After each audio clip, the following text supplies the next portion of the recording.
Assalamu alaikum guys and welcome to my YouTube channel Study with Hatija. I'm Miss Hatija. Today we will be discussing yet a very important and interesting topic of class 12th physics, that is nuclear fission. तो जैसा कि आप सब जानते हैं, fission का जो literal meaning है वो है किसी बड़ी चीज़ का दो छोटे पीसेस में डिवाइड कर जाना। और न्यूक्लियर का मतलब है न्यूक्लियस, यानी अगर हमारा न्यूक्लियस दो छोटे पीसेस में डिवाइड हो रहा है तो इस रिएक्शन या इस प्रोसेस को हम न्यूक्लियर फिजन बोलते हैं। अब न्यूक्लियर फिजन एक ऐसा प्रोसेस है, मैंने आपको बता दिया, तो दोबारा मैं इसकी सही डेफिनेशन बताऊं तो एक ऐसा प्रोसेस है जिसमें एक हैवी न्यूक्लियस एक न्यूट्रॉन एब्जॉर्ब करने के बाद हमारे पास दो स्मॉलर न्यूक्लियाई में डिवाइड हो जाता है।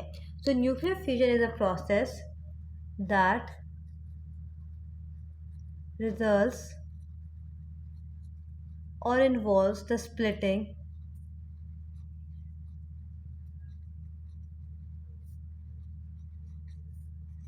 of a larger nucleus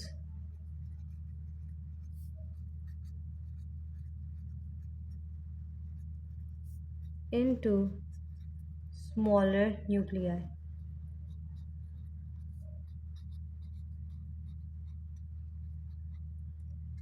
With the release of energy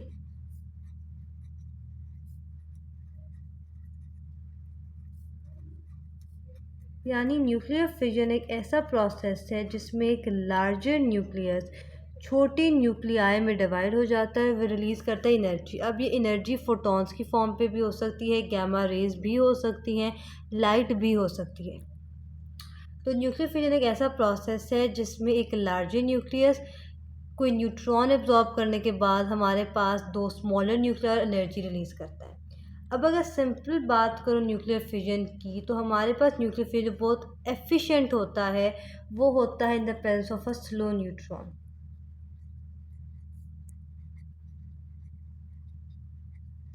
अब slow neutron efficiently nuclear fission क्यों कॉज करते हैं? अब न्यूक्लियर फिजन स्लो न्यूट्रॉन इसलिए एफिशिएंटली कॉज करते हैं, अगर आप लोगों को फिजिक्स में याद हो, इम्पैक्ट होता है एक चीज़ कि कौन सी चीज़ कितने टाइम के लिए इम्पैक्ट करी, कितने ज़ोर से करी है। फॉर एग्ज़ाम्पल, अगर आपको एक कट लग रहा बहुत तेज़ से लगा है तो आपको उसका जो दर्द है वो उस टाइम पे फील नहीं होगा।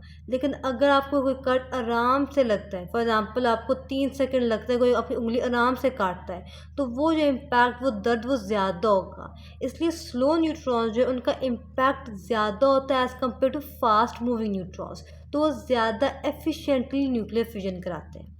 अब बात आती है कि न्यूक्लियर फिजन को डिस्कवर किसने किया, उसका नाम।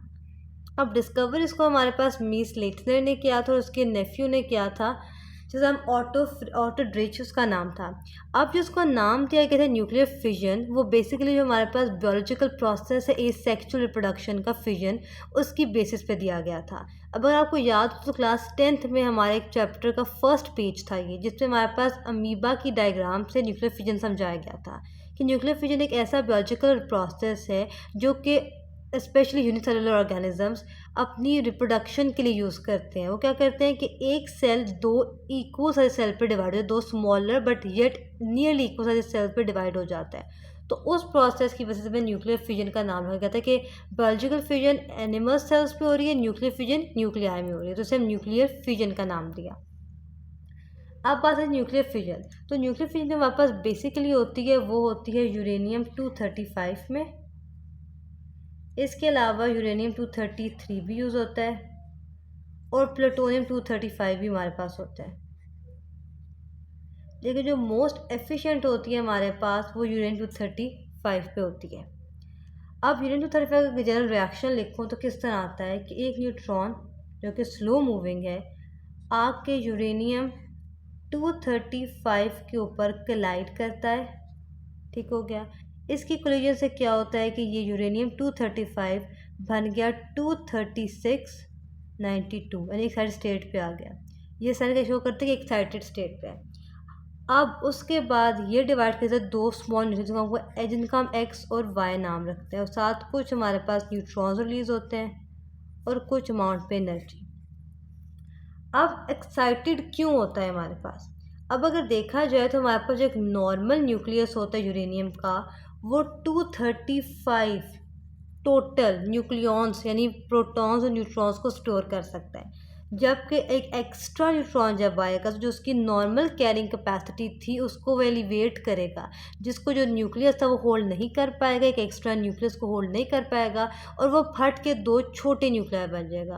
फॉर एग्ज़ाम्पल एक गाड़ी जिसपे पहले ही 50 बच्चों की जगह है, ठीक हो गया, अब उसमें हमने पहले 70 बच्चे बिठाए हुए हैं, ऊपर से एक और बच्चे जाते हैं तो ऑब्वियसली बच्चों ने फिर खिड़कियों से बाहर ही गिरना है। तो यही सीन यहाँ होता है कि जब एक्स्ट्रा न्यूक्लियस आता है तो वो इसको तोड़ देता है, इतना ये एक्सपैंड इतना ज़्यादा फुल हो जाता है कि ये ब्रेक करके दो स्मॉल न्यूक्लियर बना देता है।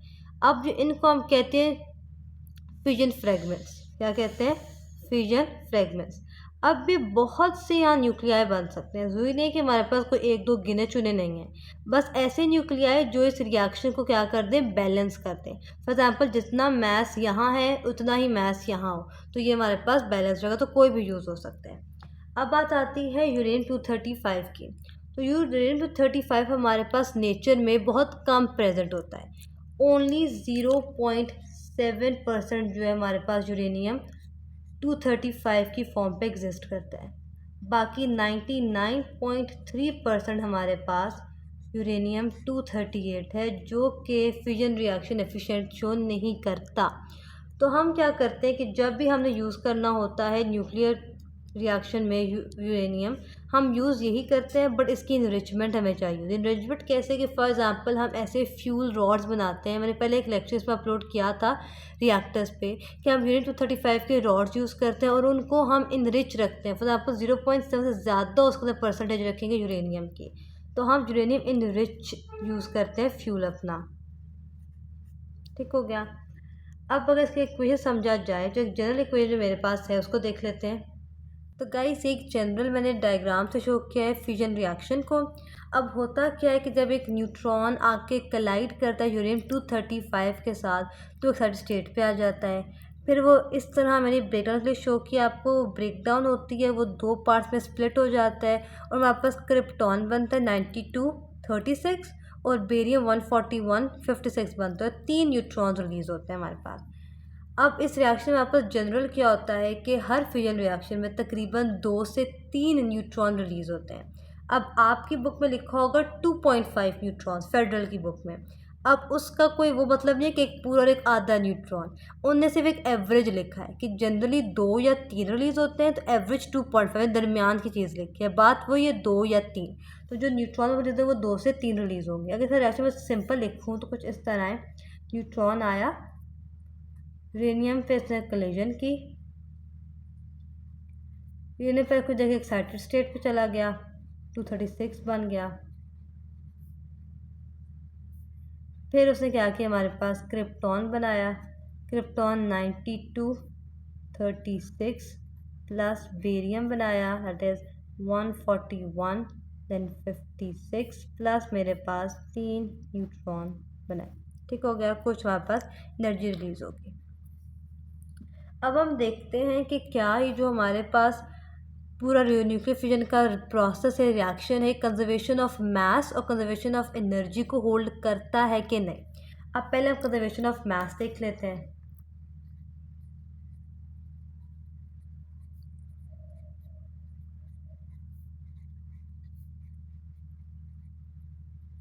अब कंजर्वेशन ऑफ मास क्या है कि जो न्यूक्लियर मास यानी एटॉमिक मास इस साइड पर रिएक्टेंट वाली साइड पे है, वही प्रोडक्ट वाले साइड पे हो। अब यहाँ ना आपने इस चीज़ को बिल्कुल भी कंसिडर नहीं करना, क्योंकि एक इंटरमीडिएट है, ये ना रिएक्टेंट है ना प्रोडक्ट है। रिएक्टेंट हमारे पास न्यूट्रॉन और यूरेनियम है और प्रोडक्ट हमारे पास ये 3 चीज़ें हैं, ठीक है। अब अगर रिएक्टेंट साइड पर देखा जाए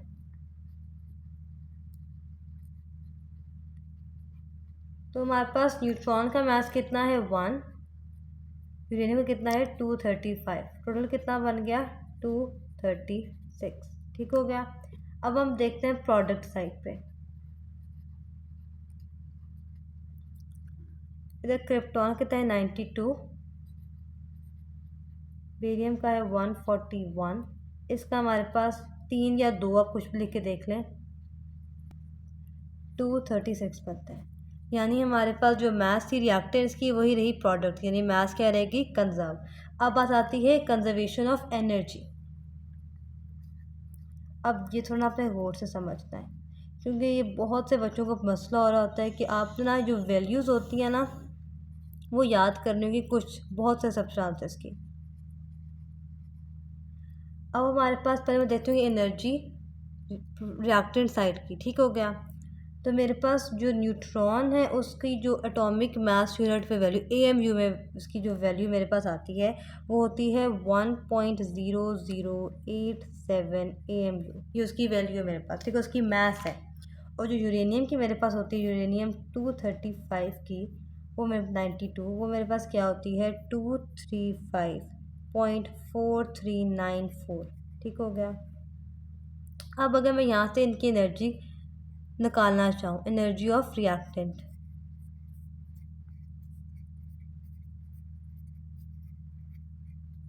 तो मेरे पास कितनी आएगी। अब इन दोनों को मैं पहले ऐड कर लेती हूँ, तो मेरे पास का आंसर क्या आ जाएगा 236.052 AMU।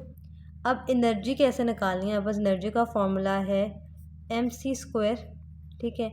अब यहाँ जो हम सी का यूज़ करते होते हैं 931 मेगा इलेक्ट्रॉन वोल्ट। अब हमारे पास सी का वैसे तो हमारे पास है ना कि 3×10⁸ मीटर पर सेकेंड, तो सिंपली हम उसको मेगा इलेक्ट्रॉन वोल्ट पर कन्वर्ट करके यूज़ करें, तो हमें एनर्जी चाहिए।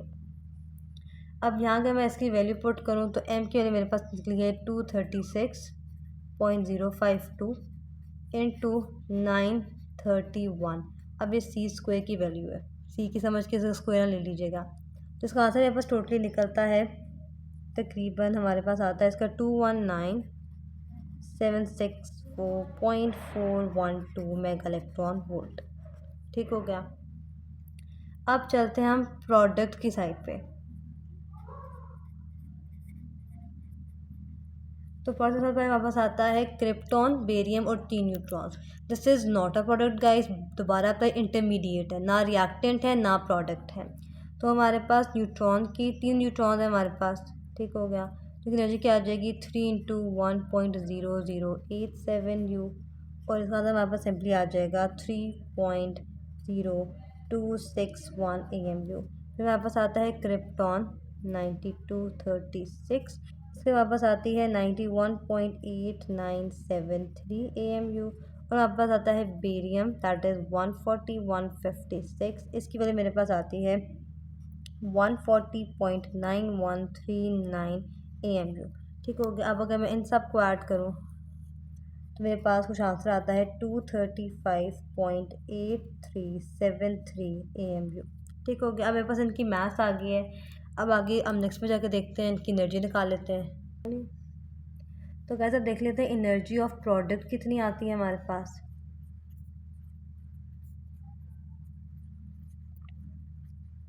अब मैंने बोला कि जो हमारे पास फॉर्मूला है वही लगेगा, E=mc²।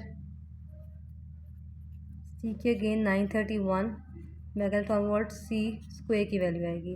अब मेरे पास मास कितनी थी 235.8373 इंटू 931, तो कुछ आंसर हमारे पास आता है 219,564.563 मेगा इलेक्ट्रॉन वोल्ट। अब ये मेरे पास होगी रिएक्टर और प्रोडक्ट की एनर्जी। अब जो मैं टोटल एनर्जी निकालनी है जो कि रिलीज़ हो रही है, तो एनर्जी रिलीज़ कैसे निकालते हैं हम। Energy release is equal to energy of reactants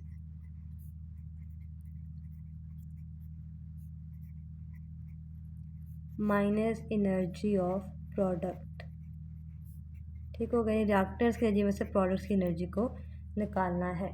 तो मेरे पास रिएक्टेंट्स की एनर्जी कितनी है, तकरीबन 219,764.412 माइनस 219,564.563, तो मेरे पास आंसर आता है तकरीबन 200 मेगा इलेक्ट्रॉन वोल्ट। यानी इतनी एनर्जी जो हमारे पास है वो एक रिएक्शन यानी एक दफ़ा जब न्यूट्रॉन आके लगेगा, बम्बार्डमेंट करेगा यूरेनियम के न्यूक्लियस की, तब इतनी एनर्जी रिलीज़ होगी एक रिएक्शन में। यानी पर रिएक्शन या पर न्यूक्लियर फिजन इवेंट इतनी एनर्जी रिलीज़ होती है। अभी जो वैल्यूज़ मैं लिख रही थी, इसमें घबराने की बात नहीं है। अक्सर तो बेसिकली पेपर में लॉन्ग के तौर पे बहुत काम आता है। शॉर्ट पे आते हैं वो आगे जो मैं टॉपिक एक्सप्लेन करूँगी, चेन रिएक्शन, वो पूछा जाता है। अगर ये आपसे पूछते भी हैं न्यूमेरिकल्स में, तो 99% चांसेस है कि आपको इनकी वैल्यूज़ दी होंगी। फॉर एग्जांपल न्यूट्रॉन की दी होगी, यूरेनियम वगैरह की दी होगी।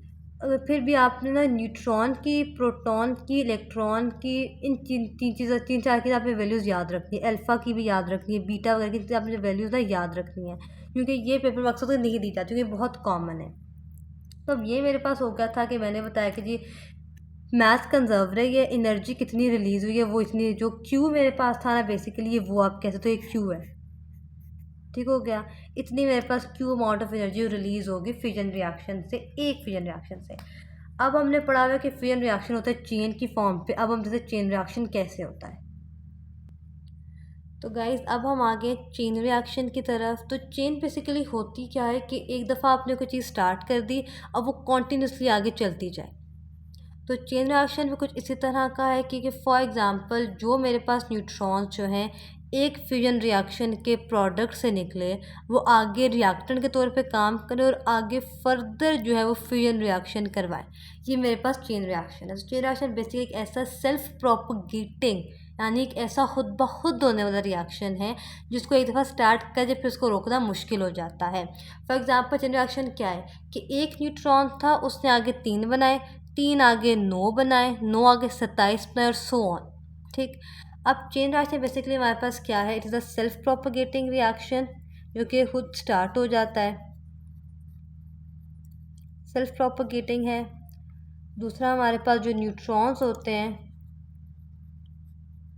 That were first as product, ठीक है, जो न्यूट्रॉन प्रोडक्ट के तौर पे बन रहे हैं वो रिएक्शन करवाएं एज रिएक्टेंट, नहीं रिएक्टेंट बन जाएं और रिएक्शन करवाएं फर्दर, तो वो हमारे पास क्या हो जाता है, चेन रिएक्शन।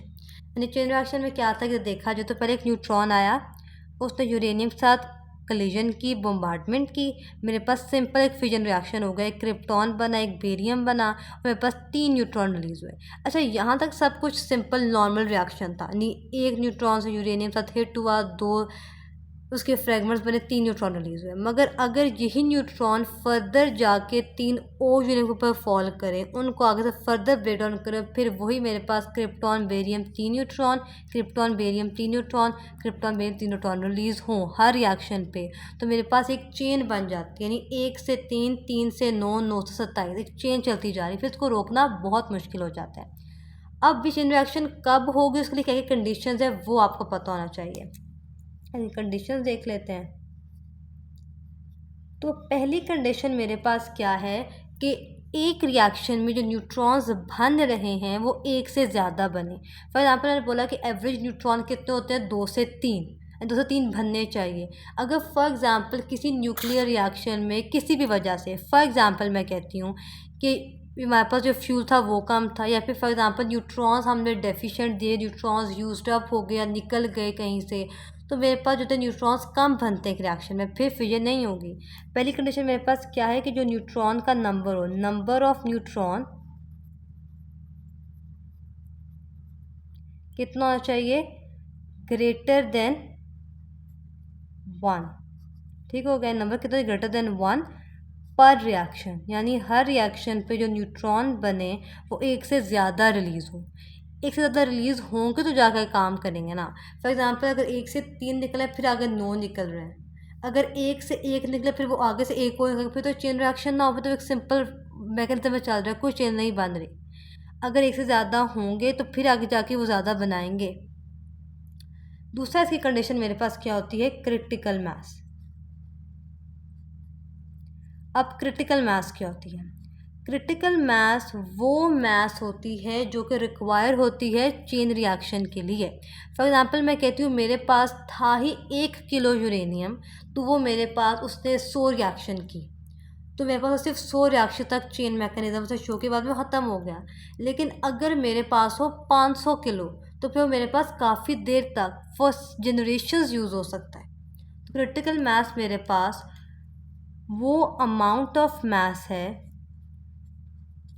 जो कि रिक्वायर है फॉर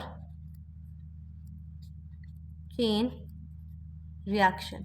यानी वो मास जो कि चेन रिएक्शन के लिए रिक्वायर्ड है वो मेरे पास क्या है, क्रिटिकल मास। अब इसकी आगे से दो कंडीशंस होती हैं, एक मेरे पास है सब क्रिटिकल,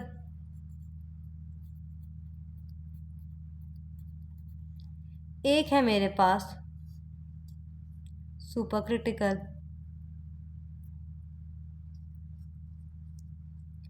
अब सब क्रिटिकल अपने नाम से बता रहा है कि ये क्रिटिकल से लेस होती है, लेस देन क्रिटिकल,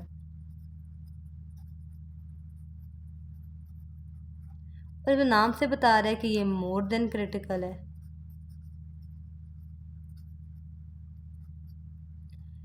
यानी सब क्रिटिकल ऐसी मास है फ्यूल की कि जो क्रिटिकल मास से कम है, यानी उस पर चेन रिएक्शन नहीं हो सकता। ये एमसीक्यूज आ जाता है कि सब क्रिटिकल मास पे क्या नहीं होता, और ऑप्शन देते में से एक होता है कि चेन रिएक्शन, तो आपने फ़ौरन करना है कि चेन रिएक्शन नहीं होता, उस पर सिंपल फिजन होगी बट फिजन चेन रिएक्शन कभी नहीं होगा। फिर आती है सुपर क्रिटिकल, यानी क्रिटिकल से ज़्यादा मास। अब क्रिटिकल तो एक लिमिट है ना कि इतनी मास होनी चाहिए, उससे ज़्यादा होगा तो well and good, more the merrier. अगर मुझे था कि 500 किलो मेरी क्रिटिकल मास थी, अगर मेरे पास 1000 किलो तो फिर मेरे पास वो वेल एंड गुड है, मेरे पास और डबल रिएक्शन हो जाएगा, डबल चेन रिएक्शन हो जाएगा। तो सुपर क्रिटिकल में हमारे पास फिजन रिएक्शन होगा, सब में नहीं होगा। तो गाइज़ यहाँ के न्यूक्लियर फिजन रिएक्शन अपने एंड को पहुँचता है। तो आज के पूरे लेक्चर का छोटा सा ओवरव्यू देखे, तो पर देखा कि न्यूक्लियर फिजन रिएक्शन क्या है, कि एक लार्ज न्यूक्लियस का दो छोटे न्यूक्लियर पे ब्रेक डाउन करना with the release of neutron and energy. फिर हम देखा कि न्यूक्लियस जो न्यूक्लियस फिजन है उसके क्या क्या नेसेसरी होते हैं हमारे पास, कि स्लो मूविंग न्यूट्रॉन हो और यूरेनियम 235 एफिशिएंसी दिखाता है, हमें यूरेनियम इनरिच्ड फ्यूल लेना होता है। फिर हमने देखा कि इसमें मास कंजर्व रहती है और एनर्जी कितनी रिलीज होती है उसको कैलकुलेट करना हमने सीखा। फिर हमने देखा कि न्यूक्लियर चेन रिएक्शन के एक सेल्फ प्रोपोगेटिंग रिएक्शन से जो न्यूट्रॉन प्रोडक्ट बन रहे हैं एक रिएक्शन के, वो अगले में रिएक्टेंट बन जाते हैं। फिर हमने कंडीशन देखी कि एक कंडीशन है कि जो न्यूट्रॉन बने पर रिएक्शन वो एक से ज़्यादा हो, 2 या 3 या 4 हो। दूसरी क्रिटिकल मास, यानी जो उतनी मास जो कि नेसेसरी होती है चेन रिएक्शन के लिए। ठीक हो गया। तो आई होप आपको आज का लेक्चर समझ आई होगी। मैंने बहुत कोशिश की है कि थ्रू कलर्स आपको एक्सप्लेन कर सकूँ ताकि आपके कंसेप्ट क्लियर हो जाए। अगर स्टिल कोई भी डाउट है तो कमेंट सेक्शन पे आप ओपनली मुझसे पूछ सकते हैं। इसके अलावा अगर आपको वीडियो अच्छी लगी तो मुझे अपने थॉट्स के बारे में ज़रूर बताएगा। I would love to hear from you guys. And if you are new to my channel there is only one request कि सब्सक्राइब मत ज़रूर क्लियर कर लीजिएगा और लाइक भी मेरी वीडियोज़ को कीजिएगा, अपने फ्रेंड्स के साथ शेयर भी कीजिएगा क्योंकि पेपर्स आप लोगों के आने वाले हैं। एंड I need कि जितने भी स्टूडेंट्स पढ़े, all the champs out there, I need them to secure literally 100% in every subject. Wishing you best of luck in your board exams, everyone, and best of luck in your future. Allah Hafiz, Allah Negeban.